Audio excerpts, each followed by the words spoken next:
Thank you for letting me talk about Richard. I appreciate the opportunity.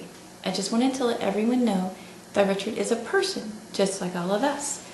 The only difference is that Richard is a zombie, which means that there are so many things that Richard can't do for himself, and that's what I do for him. He pays me to take care of him when he needs it. Richard's muscles have atrophied over time, so he's unable to do lots of things. So I cook for him, I clean for him, I bathe him, I take him on long walks, I help him go to the bathroom sometimes, and he's very humble. He only asks me to do things when he really needs the help, and he does try to do some things without my help, although there are very few things he can do.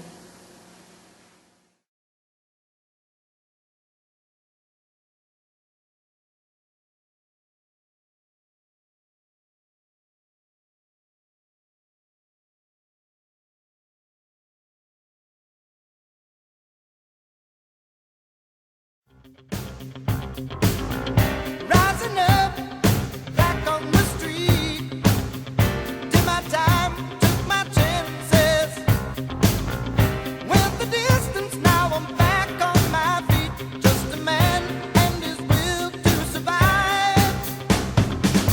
So many times, it happens too fast, you trade your passion for glory, don't lose your grip on the dreams of the past. You must fight just to keep them alive.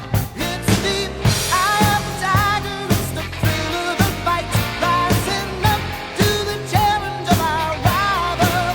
And the last known survivor stalks his prey in the night, and is watching us all with the eye of the tiger.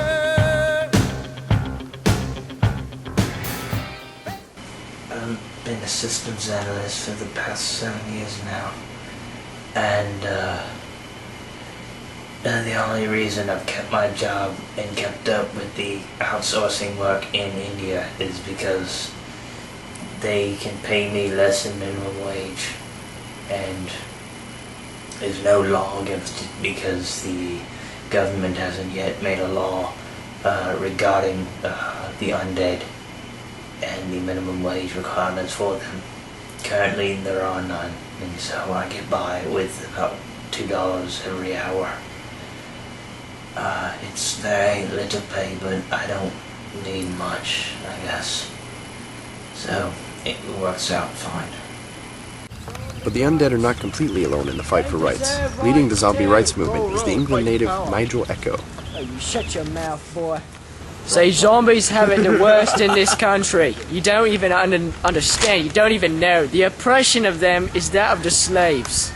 I mean, even the Bobby, oh, that's the policeman for you American folks. I mean, they won't even help them if they're in trouble. I mean, so they're left out to the public. This means they're getting killed, they're getting murdered, whatever you want to call it. They're getting killed. It's bad. I mean, the church won't even let the little zombies marry each other. I mean, it's disgusting. And I mean, they can't even get civil rights, they can't even get insurance, they can't buy a house, can't get a driver's license. And I have trained myself to this bike rack in the middle of this school, in the middle of somewhere. I think it's called Trenton, something like that. And I am not leaving here until the zombies get their rights. Dr. Robert, a necrobiologist for 19 years, has had much experience with these stereotypes. Interesting.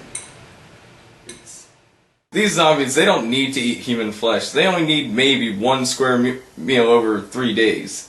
I mean, the only time they will ever even need human flesh is if they don't have any other resources available to them. These zombies, they have cognitive skills just like any other person does. They can smell, taste, hear, see. They have emotions just like other people do. They can feel love, joy, sorrow, pain, anxiety, depression, nervousness. Everything that humans can. Although they may not be as fast as us or as strong as us, they are people too. Their bodies may not bleed, but their hearts do.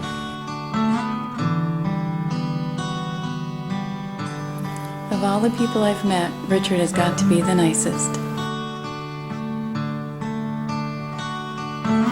The road to equality may be a long one, but we'll get there, one step at a time.